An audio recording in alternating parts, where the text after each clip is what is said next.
খুব মজার একটা রেসিপি তৈরি করে ফেলবো। অনেকে তো অনেকভাবেই খেয়ে থাকেন, তো এইভাবে কারা কারা খেয়েছেন কমেন্ট করে অবশ্যই জানাবেন।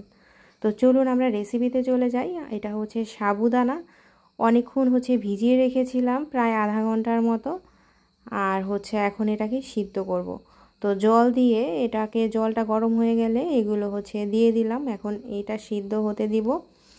আর ভিজানো উচিত হয়নি, কিছু সাবুদানা আছে শক্ত থাকে, তো আমি প্রথমে ভেবেছিলাম যেটা শক্ত তাই ভিজিয়ে রেখেছিলাম।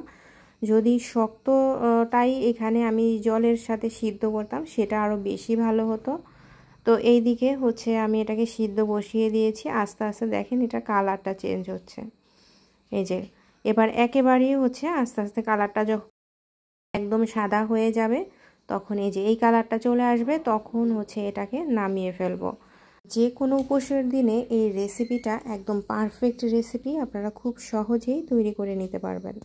তো কড়াই বসিয়ে দিয়েছি একটু তেল। এখন এই তেলের মধ্যে তেলটা গরম হয়ে গেলে দিয়ে দিব কিছুটা কাজু বাদাম। এটাকে অল্প জালে একটু হালকা করে ভেজে নিব। আর এই হালকা ভাজা হয়ে গেলে এর মধ্যে অ্যাড করে দিব কিশমিশ। তো এটা দুইটাই হালকাভাবে ভেজে এরপরে একটু দাগ দাগ পড়ে গেলেই এগুলো উঠিয়ে ফেলবো। এ পর্যায়ে এগুলো ভাজা হয়ে গিয়েছে, এগুলো পাশে উঠিয়ে রেখে দিব। আর এই তেলের মধ্যেই কালো জিরা ফোড়ন দিয়ে দিলাম।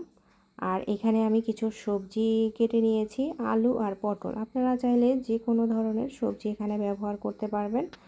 তো এই সবজিটাকে আমি এটাকে ভাজা ভাজা করব। বাচ্চাদেরও যদি এভাবে তৈরি করে দেন ওরা ভীষণ পছন্দ করবে। পরিমাণ মতো লবণ দিয়ে দিলাম। আর এটা অনেকটা, এই যে দেখেন ভাজা ভাজা হয়ে গিয়েছে। তো এখন এটার সাথে আমি আরও কিছু ইনগ্রেডিয়েন্ট অ্যাড করব।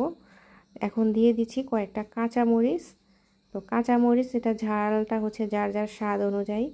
তো আমি এখানে হলুদ মরিচ কিছুই ব্যবহার করব না, শুধু কালো জিরা আর কাঁচামরিচটা দিলাম। আর এখন এই যে সিদ্ধ করে রাখা সাবুটা আমি জল ঝরিয়ে রেখেছিলাম ছাঁকনিতে, আর বাকি জলটা ফেলে দিয়েছি। আর এই যে দেখেন এখন এটার সাথে মিক্সড করে একটু ভাজা ভাজা করব।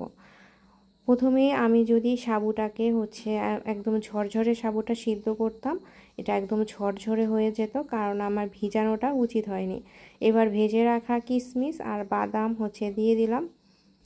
যে কোনো উপোসের দিনে, একাদশীর দিনে একদম পারফেক্ট একটা খাবার আপনারা এভাবে তৈরি করে নিতে পারবেন। সব সময় একঘেয়েমি তরকারি তো খেতেও ভালো লাগে না, আর এটা খুবই ভালো লাগে।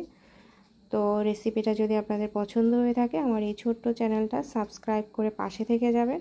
আজকে এই পর্যন্তই। সবাই ভালো থাকবেন, সুস্থ থাকবেন। কথা হবে নতুন কোনো রেসিপি।